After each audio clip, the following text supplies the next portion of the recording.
കൃഷ്ണഗാഥ സീരിയലിൻ്റെ മഹാസംഗമം എപ്പിസോഡിൻ്റെ ലാസ്റ്റത്തെ എപ്പിസോഡിലേക്ക് എല്ലാവർക്കും സ്വാഗതം. അങ്ങനെ മഹാദാമ്പത്യ പൂജയുടെ അവസാനത്തെ ദിവസത്തെ നാഗക്കളൊക്കെ വരച്ച് പൂർത്തിയാക്കി നിൽക്കുവാണ് കൃഷ്ണ. അങ്ങനെ കൃഷ്ണ വരച്ച നാഗക്കളൊക്കെ കണ്ടിട്ട് അതിൽ സംപ്രീതനായിട്ട് തിരുമേനി അതിനെക്കുറിച്ച് വാദോരാതെ പുകഴ്ത്തിക്കൊണ്ടിരിക്കുവാണ്. ഈ വർഷത്തെ ദാമ്പത്യ പൂജ ഇത്രയും മനോഹരമാകാൻ കാരണം മോളുടെ സാന്നിധ്യം തന്നെയാണ്.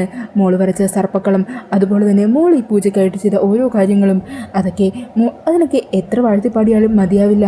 അത്രയ്ക്ക് ഗംഭീരമാക്കി മോള്. ദൈവം നേരിട്ട് വന്ന് അനുഗ്രഹിച്ചിട്ടുണ്ട് നിനക്ക് എല്ലാ അനുഗ്രഹങ്ങളും ഉണ്ടാകും എന്നൊക്കെ പറഞ്ഞ് കൃഷ്ണയെ അനുഗ്രഹിക്കുവാണ് കേട്ടോ. അങ്ങനെ തിരുമേനിയുടെ വാക്കുകളൊക്കെ കേട്ട് മനസ്സ് നിറഞ്ഞു നിൽക്കുവാണ് കൃഷ്ണ. പിന്നീട് കാണിക്കുന്നത് അവന്തികയും മൂർത്തിയും കൂടി പുറത്തുനിന്ന് സംസാരിക്കുന്നതാണ്. അങ്ങനെ സിത്താരയുടെ മകളുടെ അഹങ്കാരം തീർക്കാൻ തന്നെ തീരുമാനിച്ചിരിക്കുവാണ്ടോ അവന്തിക. അതിനായിട്ട് അവന്തിക മറ്റു രണ്ടുപേരെയും കൂടി തയ്യാറാക്കി നിർത്തിയിട്ടുണ്ട്.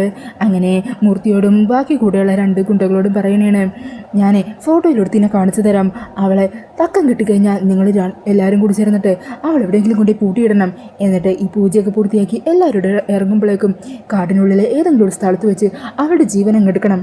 എൻ്റെ കൺമുമ്പിൽ വെച്ചിട്ടായിരിക്കണം അവളുടെ ജീവൻ എടുക്കേണ്ടത്. അവളുടെ പ്രാണയം പടയുന്നത് എൻ്റെ കൺമുമ്പിൽ എനിക്ക് കാണണം. അന്നേരം അവളോട് എനിക്ക് രണ്ട് പറയാനുണ്ട്.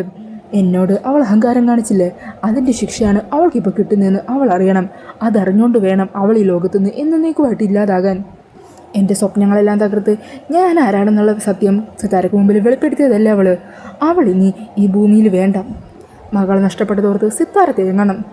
അതുതന്നെയല്ലേ അവൾക്ക് കൊടുക്കാൻ പറ്റിയ ഏറ്റവും വലിയ തിരിച്ചടി. അങ്ങനെ അതിലുള്ള കാര്യങ്ങൾ ഏർപ്പാട് ചെയ്യുവാണ് കേട്ടോ മൂർത്തി. ഈ സമയം അവന്തിക കൃഷ്ണയുടെ ഒരു ഫോട്ടോ ഉണ്ടല്ലോ, അതവരെ വിളിച്ച് കാണിക്കുവാണ്. ഈ ഫോട്ടോയിലുള്ളവരെയാണ് നിങ്ങൾ കൈകാര്യം ചെയ്യേണ്ടത്, മനസ്സിലായല്ലോ.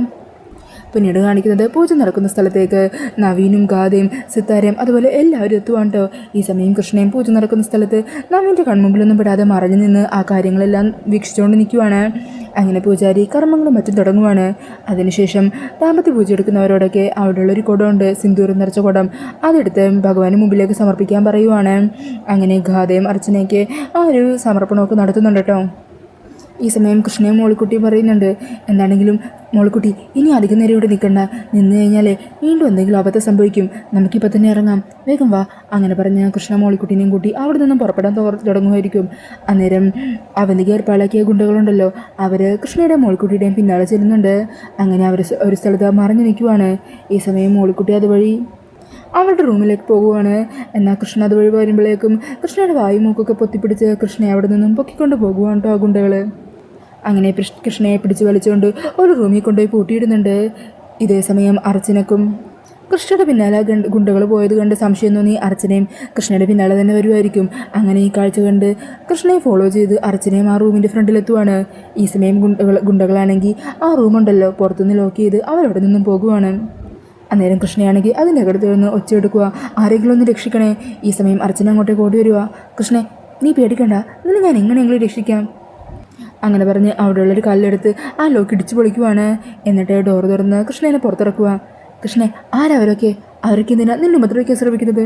എനിക്കറിയില്ല ചേച്ചി, എന്താ സംഭവിച്ചതെന്ന് എനിക്കറിയില്ല, ഒത്തിരി നന്ദിയുണ്ട് എന്നും പറഞ്ഞ് കൃഷ്ണ അവിടെ നിന്നും അർച്ചനയോടൊപ്പം പോകുവാണ് കേട്ടോ. ഇതേ സമയം അവിടെ പൂജാരി ഗാഥയോടും സിത്താരയോടും ഒക്കെ പറയണേണ്, ഇനി മഹാദാമ്പത്യ പൂജയിലെ അവസാന നിമിഷങ്ങളാണ്. ദമ്പതിമാർ പരസ്പരം മാലയിട്ട് ഭാര്യയുടെ നെറുകയിൽ ഭർത്താവ് സിന്ദൂരം ചേർത്തണം. അങ്ങനെ പൂജ ഭംഗിയായി പൂർത്തിയായി കഴിഞ്ഞാൽ മഹാനാഗം മുമ്പിൽ പ്രത്യക്ഷപ്പെടും. അത് കേൾക്കുന്നതും ഗാഥ പേടിച്ചു കിടക്കുവാണ്. നാഗം പ്രത്യക്ഷപ്പെടുമെന്നോ? മമ്മി എനിക്കിത് പറ്റില്ല, എനിക്ക് പേടിയാവുന്നു. നാഗത്തിന് മുമ്പിൽ എങ്ങാനും ചെന്നിരുന്നിട്ട് വേണം ആ നാഗത്തിൻ്റെ കൊത്തിയിട്ട് മരിക്കാനായിട്ട്, എനിക്ക് പേടിയാ മമ്മി. അന്നേരം സിത്താര ആശ്വസിപ്പിക്കാൻ ശ്രമിക്കുന്നുണ്ട്. മോളെ നീ ഭയപ്പെടാതിരിക്കുക, എന്താണെങ്കിലും പൂജ ഭംഗിയായിട്ട് തന്നെ പൂർത്തിയാകണ്ടേ, നീ നവീനെക്കുറിച്ച് ആലോചിക്കുക എന്നൊക്കെ പറഞ്ഞ് ഗാഥേനെ സമാധാനിപ്പിക്കാൻ ശ്രമിക്കുവാണ് കേട്ടോ. അങ്ങനെ അവരെല്ലാവരും കണ്ണടച്ച് പ്രാർത്ഥിച്ച് നിൽക്കുക. ഈ സമയം ഗാഥ കണ്ണടക്കുമ്പോഴാണെങ്കിൽ മുമ്പിൽ വന്ന് നാഗം ആ സർപ്പക്കളത്തിൽ നിൽക്കുന്നതാണ് കേട്ടോ ഗാഥക്ക് തോന്നുന്നത്. അതുകൊണ്ട് പേടിച്ച് ഗാഥ ആരോടും പറയാതെ അവിടെ നിന്ന് നൈസായിട്ട് അങ്ങ് സ്കൂട്ടായി കളയുവാണ്. ഈ സമയം കണ്ണു തുറക്കുന്ന സിത്താരയാണെങ്കിൽ ഗാഥയെ കാണാതെ ടെൻഷനിൽ അവിടെ ഗാഥയെ അന്വേഷിച്ച് നടക്കുവാണ് കേട്ടോ. ഇതേ സമയം ഗാഥ അവിടെ നിന്ന് പോകുന്നതും ഗാഥയെ കാണുന്നതും കൃഷ്ണയാണെന്ന് തെറ്റിദ്ധരിച്ച് കൃഷ്ണമൂർത്തിയുടെ ആൾക്കാരുണ്ടല്ലോ, കൃഷ്ണയെ കൊല്ലാൻ വിട്ടവർ, അവർ ഗാഥയുടെ പിന്നാലെ തന്നെ ചെല്ലുക. എന്നിട്ട് ഗാഥയെ അവർ കൈയോടെ പിടികൂടി അവിടെയുള്ളൊരു റൂമിൽ പൂട്ടിയിടുവാണ്. അതെ ഇതെന്താണെങ്കിലും ക്ഷേത്ര പരിസരമാണ്, അതുകൊണ്ട് ഇവളുടെ കഥ തീർക്കുമ്പോൾ നമ്മളധികം തിടുക്കം കാണിക്കാൻ പാടില്ല, ആൾക്കാരോട് കൂടിയ പ്രശ്നമാകും എന്നും പറഞ്ഞാണ് കേട്ടോ ഗാഥേനെ അവർ റൂമിൽ പൂട്ടിയിടുന്നത്. ഈ സമയം ഗാഥ ഒച്ചയുണ്ടാക്കുവാണ്. എന്നാൽ അവർ ആ ഡോറിൻ്റെ ഫ്രണ്ടിൽ തന്നെ ലോക്ക് ചെയ്തിട്ട് ഇവിടുത്തെ തിരക്കൊക്കെ ഒന്ന് കുറയാൻ കാത്തു നിൽക്കുവാണ്. ഇതേ സമയം പൂജാരിയാണെങ്കിൽ എല്ലാവരോടും പൂജയ്ക്ക് ഇരിക്കാൻ പറയുവാണ് കേട്ടോ. അന്നേരം നവീൻ നോക്കുമ്പോൾ ഗാഥയെ കാണുന്നില്ല. ഈ ഗാഥ ഇത് ഇവിടെ പോയിട്ട് മണിക്കുഞ്ഞേ എന്ന് പറഞ്ഞ് ചുറ്റും നോക്കുക. ഇതേ സമയത്തായിരിക്കും കേട്ടോ അർച്ചനയുടെ കൂടെ കൃഷ്ണാകത്തേക്ക് കയറി വരുന്നത് നവീൻ കാണുന്നത്. അങ്ങനെ നവീൻ വേഗം തന്നെ കൃഷ്ണൻ്റെ അരികിലേക്ക് ചെല്ലുക. എടോ കൃഷ്ണ, താൻ ഇവിടെ വന്ന് നിൽക്കുവാണോ? താൻ വന്നേ, ഇതവിടെ പൂജക്കുള്ള സമയമായി എന്ന് പറഞ്ഞ് കൃഷ്ണയെ പിടിച്ചുകൊണ്ട് പീഠത്തിലേക്ക് കയറിയിരിക്കുവാണ്. അതിനുശേഷം പൂജാരി ഭാര്യയോടും ഭർത്താവിനോടും പൂജാകർമ്മങ്ങൾ ഉരുവിടാൻ പറയുന്നുണ്ട്. അവരെല്ലാവരും അതുപോലെ ചെയ്യുവാണ്. ശേഷം ഭാര്യമാരോട് ഭർത്താക്കന്മാരുടെ കഴുത്തിൽ കറുകമാല അണിയിക്കാൻ പറയുവാണ്. ഈ ദാമ്പത്യ പൂജയുടെ ഏറ്റവും വിശിഷ്ടമായ ചടങ്ങ് ഇതെന്നും പറയുവാണ് കേട്ടോ. ഈ സമയം സച്ചി അവിടെ നിൽക്കുന്നുണ്ട്. അങ്ങനെ സച്ചിയെ കാണുന്നതും അർച്ചനയുടെ ഉള്ളിൽ പിടക്കുവാണ്. അങ്ങനെ പൂജാരി പറഞ്ഞതുപോലെ ഓരോ ഭാര്യമാരും ഭർത്താക്കന്മാരുടെ കഴുത്തിൽ മാല അണിയിക്കുവാണ്. കൃഷ്ണയും നവീൻ്റെ കഴുത്തിൽ മാല അണിയിക്കുന്നുണ്ട് കേട്ടോ. അർച്ചനയാണെങ്കിൽ അണിയിക്കാതെ മടിച്ചു നിൽക്കുവാണ്. അന്നേരം പൂജാരി പറയണേ, കുട്ടി എന്താ ഇങ്ങനെ നോക്കി നിൽക്കുന്നത്, വേഗം അണിയിക്കൂ. ഇതേ സമയം അവിടെ കൃഷ്ണപൂട്ടിയുടെ സ്ഥലത്തേക്കുണ്ടല്ലോ അവന്തികയുടെ ഗുണ്ടകൾ വരുന്നുണ്ടാവും.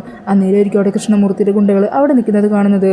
അത് കാണുമ്പോൾ അവർ തെറ്റിദ്ധരിക്കുവാണ് ഇത് സിത്താര ഏർപ്പാടാക്കിയ ഗുണ്ടകളായിരിക്കുമെന്ന്. ഇതേ സമയം കൃഷ്ണമൂർത്തിയുടെ ഗുണ്ടകളാണെങ്കിൽ ഇതാ കൃഷ്ണ ഏർപ്പാടാക്കിയ ഗുണ്ടകളായിരിക്കും എന്ന് പറഞ്ഞ് അവരും തെറ്റിദ്ധരിച്ച് അവർ തമ്മിൽ പരസ്പരം ഇടിയുണ്ടാക്കുവാണ്. ഈ സമയം അർച്ചനയാണെങ്കിൽ മനസ്സിൽ പറയണേ, ഭഗവാനെ, ഞാൻ എങ്ങനെയാണ് ഇത് എൻ്റെ സച്ചിയേട്ടൻ്റെ മുമ്പിൽ വെച്ച് മറ്റൊരാളുടെ കഴുത്തി ചേർത്തുക? എന്നെക്കൊണ്ടിതിന് പറ്റില്ല.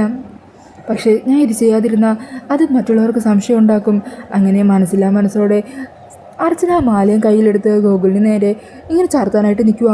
ഈ സമയത്തായിരിക്കോട്ടോ ആ ഗുണ്ടകൾ അങ്ങോട്ടേക്ക് പ്രശ്നം ഉണ്ടാക്കി ഓടി വരുന്നത്. അങ്ങനെ പൂജയെല്ലാം തടസ്സപ്പെട്ട് നിൽക്കുവാണ്. ഇതേ സമയം അവരിലൊരാൾ അർച്ചന വന്ന് തട്ടുന്നതും ആ മാല അർച്ചനയുടെ കയ്യിൽ നിന്നും തെറിച്ച് സച്ചിയുടെ കഴുത്തിൽ തന്നെ പോയി വീഴുന്നുണ്ട്. ഈ സമയം അവിടുത്തെ പ്രശ്നം ബഹളമൊക്കെ കണ്ട് ഗോകുൽ അർച്ചനയോട് നമുക്കിവിടെ നിന്ന് എത്രയും പെട്ടെന്ന് പോകാമെന്ന് പറഞ്ഞ് ഇറങ്ങുവാണ്. ഈ സമയം മാല വീണതിൻ്റെ സന്തോഷത്തിൽ നിൽക്കുവാണ്ടോ സച്ചി. അന്നേരം കൃഷ്ണയും അവിടെ നിന്ന് ഓടിപ്പോകുന്നുണ്ടാവും.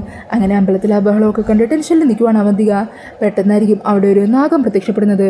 അങ്ങനെ സർപ്പക്കളത്തിൽ പ്രത്യക്ഷപ്പെട്ട നാഗം തനിക്ക് നേരെ വരുന്നത് കണ്ട് അവന്തിക അവിടെ ബോധം മറിഞ്ഞ് വീഴുവാണ്. ഇതേസമയം കൃഷ്ണൻ നേരെ ചെല്ലുന്നത് ഗാഥയുടെ പൂട്ടിയിട്ട റൂമിലേക്കായിരിക്കും. അങ്ങനെ ആ ഡോർ തുറന്ന് ഗാഥേനെ രക്ഷപ്പെടുത്തുക. അന്നേരം ഗാഥയാണെങ്കിൽ കൃഷ്ണയുടെ കാരണത്തിൽ തന്നെ ഒന്ന് പൊട്ടിക്കുന്നുണ്ട്. നീ എന്നെ ഇവിടെ പൂട്ടിയിട്ടല്ലേ, എന്നാലല്ലേ നീ ആഗ്രഹിച്ചതുപോലെ കാര്യങ്ങളൊക്കെ നടക്കാൻ പറ്റൂ, നിനക്ക് ഞാൻ വെച്ചിട്ടുണ്ടോടി എന്നും പറഞ്ഞ ഗാഥ ദേഷ്യത്തിൽ അവിടെ നിന്ന് ഇറങ്ങിപ്പോകുവാണ്. പിന്നീട് ഗാഥ നേരെ ഓടി സിത്താരയുടെ അരികിലേക്ക് ചെല്ലുക. അന്നേരം സിത്താര ചോദിക്കണേ, മോളെ ഗാഥ, നീ ഇതെവിടെയായിരുന്നു? നിന്നെ കണ്ടത് ഞങ്ങൾ എത്ര ടെൻഷൻ അടിച്ചു എന്നറിയോ? മമ്മി, എന്നെ പൂട്ടിയിട്ടത് അവളാ, ആ കൃഷ്ണ, അവളുടെ ആൾക്കാർ തന്നെ ആയിരിക്കും അത്. എന്നാലല്ലേ അവൾക്ക് നവീനൊപ്പം പൂജ ചെയ്യാൻ പറ്റൂ. മോൾ എന്തൊക്കെയാണ് പറയുന്നത്? അവൾ എന്തിനാ നിന്നെ പൂട്ടിയിടുന്നത്? എന്താണെങ്കിൽ പൂജ മുടങ്ങിയില്ലേ? എനിക്ക് അതോർത്തിട്ട് ടെൻഷനാവുന്നു. അന്നേരം ഗാഥ പറയണേ, ഇപ്പോൾ പൂജ മുടങ്ങിയതാണോ കുഴപ്പം? എങ്ങനെയാണ് ആ നാഗത്തിൻ്റെ കയ്യിൽ നിന്ന് രക്ഷപ്പെട്ടത്?